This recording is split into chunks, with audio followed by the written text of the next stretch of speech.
तो hello guys, फिर से मिल गए हैं और इसका एपिसोड 4 का पार्ट और भी अच्छा है। मैं बस देखता ही जा रहा हूँ, इसका सीन बहुत ही तगड़ा होता जा रहा है। और चलो बिना किसी बकवास का स्टार्ट करते मानुआ।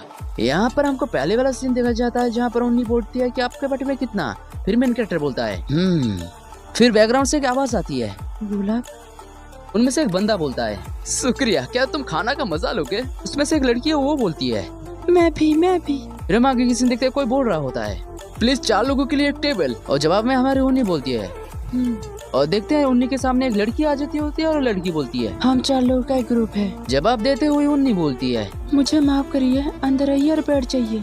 यहाँ देखते हैं स्टोर में बहुत सारे लोग आ चुके होते हैं और बैठ चुके होते हैं और बैकग्राउंड से उन्नी की दोस्त की वॉइस हो रही है लगता है कि वो तुम्हें पसंद करता है, वो सचमुच आपको लाइक करता है। उन्नी हर दिन आपसे गुलदस्ता खरीद कर वो आपको प्रभावित करने की कोशिश कर रहा है। और जवाब में उन्नी बोलती है मुझे इसमें कोई रुचि नहीं है। फिर इसके आगे की सीन में देखते हैं उन्नी की वॉइस हो रही है मैंने इसके बारे में सोची भी नहीं है, इससे ज्यादा वो मेरे पर ध्यान देगा मैं इसकी कामना भी नहीं कर सकती। हालांकि फिर इसके बाद का सीन देखा जाता है टेबल पर सोते हुए उन्नी बोलती है मुझे वो आदमी से बातचीत सुनने द्वारा शर्मगिरी महसूस हो रही है, किसी कारण से मुझे उसकी ओर देखने में मुश्किल होती है। फिर आगे सीन में देखते हैं वो लोग खाना खा रहे होते हैं। एक लड़की बोलती है क्या तुम खाना नहीं खाओगे।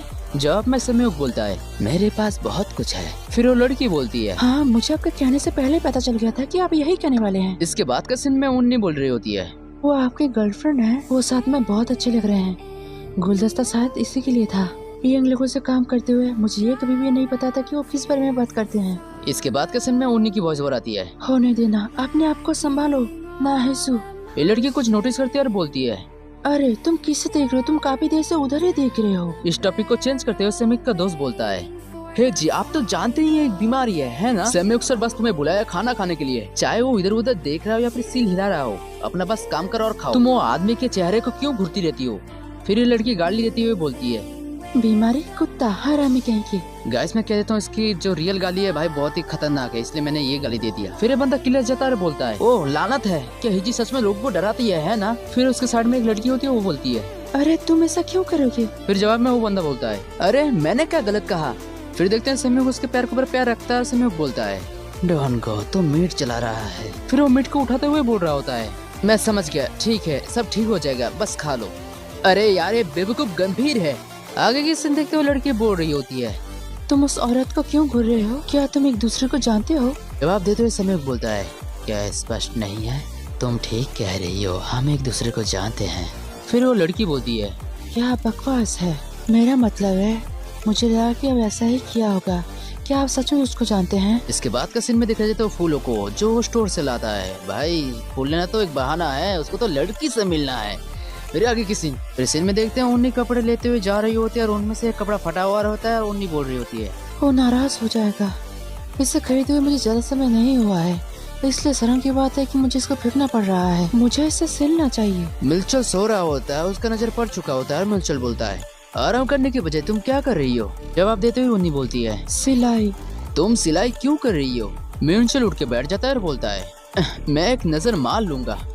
मिलचल हंस के बोलता है ये सच में दयनीय है, क्या तुम सीरियसली बोल रहे हो मैं कपड़े खरीदूं और तुम्हें परेशान करूं, अगर ऐसा है तो भूल जाओ। और जवाब देते हुए उन्नी बोलती है मैं ऐसे क्यों फेंक दूं, ये अभी भी पहन सकते हैं। ओह ऐसा है। फिर आगे किसी में देखते हैं उन्नी एक जगह पे बैठ रहे थे, ओह माय गॉड कितनी क्यूट। और ठीक है छोड़ो। और उन्नी बोलती है आदमी को तुम्हारी जैसी दयालु औरत पसंद नहीं आती, मुझे फटे हुए अंडरवेयर नहीं पसंद है, मुझे खींचे हुए अंडरवेयर से नफरत है, मुझे बूढ़े आदमी के जैसे नहीं बनना है। सच में ये सब तुम्हारी याद दिलाता है। मुझे नहीं पता कि हमने क्या बात की, पर पूरी बातचीत की एक गलतफहमी थी। फिर आगे से में देखते हैं उन्नी की वॉइस ओवर आती है कि मुझे दे, मैं शर्मनाक की यादें क्यों रखती हूँ जबकि मैं उसको भूलने की पूरी कोशिश करती हूँ। आगे वाले सीन में देखते हैं मेंचुल बोलता है मैं जो कुछ भी कहता हूँ उसका अंत बुरा होता है। फिर आगे की सीन में देखते हैं मेंचुल उन्नी को पकड़ते हुए बोल रहा होता है खैर हम खुश हैं। फिर आगे की सीन में देखते हैं मेंचुल उन्नी को पकड़ के बोल रहा होता है तुम सुंदर नहीं दिखती, ना तुम मेरे अंदर हलचल होती है, ना तुम मेरे बारे में जानते हो, और उन सब के बावजूद मैं अभी भी तुम्हारे साथ रहता हूँ। आखिरकार मैं ही तो अकेला हूँ, है ना। और जवाब देते हुए उन्नी बोलती है हाँ, सर्दियों में हमारे अपार्टमेंट में बहुत ही ठंड होती है क्योंकि हम एक रूम में हैं, उसका कर्ज भी देना पड़ता है। हमारा किस्मत बहुत ही खराब है, मुझे इस तरह जीने से नफरत हो सकती है, लेकिन मैं सब तुम्हारे कारण सहन कर सकती हूँ।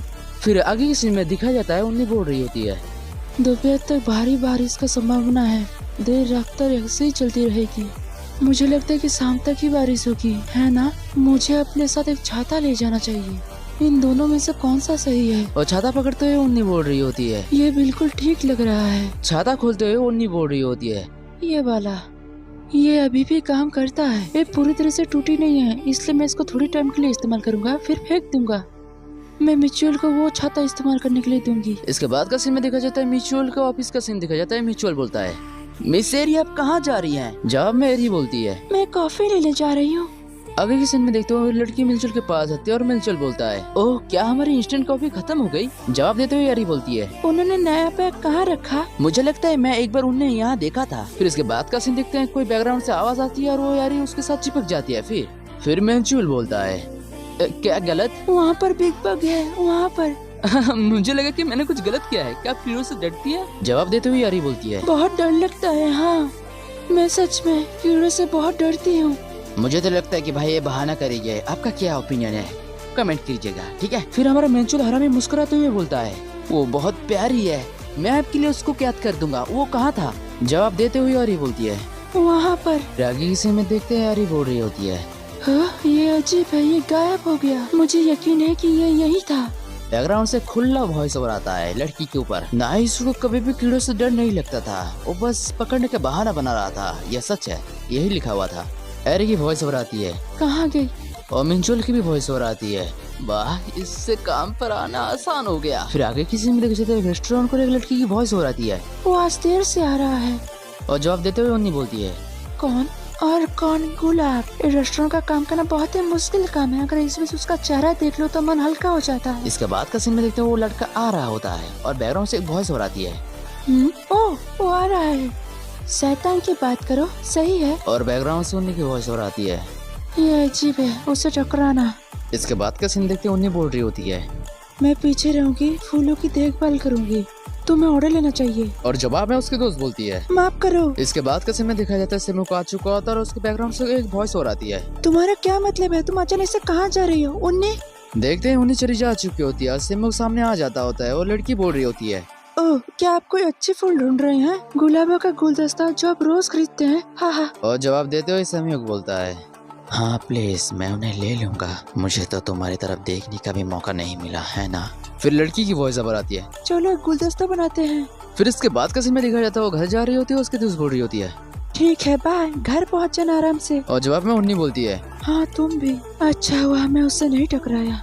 फिर इसके बाद का सीन देखते हैं, लेकिन मैं आज की तरह हमेशा उससे बच नहीं सकती। चलो कल से ऐसा ना करें, सर्वनाक समय कुछ दिनों के बाद खत्म हो जाएंगे। कहा गया था कि भारी बारिश होगी, तो सचमुच हो रही है। मुझे लगता है कि मिचुल ने अपना छाता ले लिया होगा। फिर आगे किसी में देखते हैं उसका छाता टूट जाता है, फिर भी बहुत ही क्यूट दिख रहे हैं। फिर बाकी का सीन, और उन्नी बोलती है, आज सुबह तो ठीक लग रहा था, लेकिन अब तो टूट चुका है। सुविधा स्टोर यहाँ से ज्यादा दूर नहीं है, लेकिन इस बारिश में दौड़ने के लिए पर्याप्त नहीं है, क्योंकि कहा गया था कि देर रात तक बारिश होगी, तो मैं यहाँ पर ज्यादा टाइम नहीं रुक सकता। उन्नी खुद को कोस रही होती है और बोल रही होती है, गरीबी चुपचाप निकल जाती है। एक सस्ता छाता, अगर मैं इंतजार न करके एक छाता खरीद लेती तो ऐसा नहीं होता। फिर आगे किसी में देखते हैं, मुझे क्या करना चाहिए? अगर मैं उसे कॉल करूं तो मिचुल को शायद पसंद नहीं आएगा। वो हाल ही में एक नया नौकरी कर रहा है तो थका हुआ लग रहा था। तो बाद का समय देखते हैं उन्नी बोलती है, मैं अभी थोड़ी देर इंतजार करूंगी। इसके बाद का समय देखते हैं सिमो उसके ऊपर छाता रखता है और बोलता है, तुम कहाँ रहती हो? जवाब देते हुए उन्नी बोलती है, नहीं, मैं ठीक हो जाऊंगी, मेरा घर यहाँ से थोड़ा दूर है, आप पहले जा सकते हैं। सेम्योक ना जाकर उसका पास आता है और बैकग्राउंड से एक वॉइस ओवर आती है, ऐसा माना जा रहा है कि सुबह तक बारिश होगी। और सेम्योक को लड़की को देखता है और बोलता है, आओ हम एक साथ एक छाता में जाएं। आई होप गाइस आपको ये एक्सप्लेनेशन अच्छा लगा हो। अगर अच्छा लगा है तो एक लाइक और एक सब्सक्राइब कर देना। आपका जो दोस्त लोग जो एनिमे मांगना पर जो इंटरेस्ट रखते हो तो उनको भी शेयर कर देना। तब तक ले बाय। इसका और एक चैप्टर आने वाला है, तब तक ले बाय।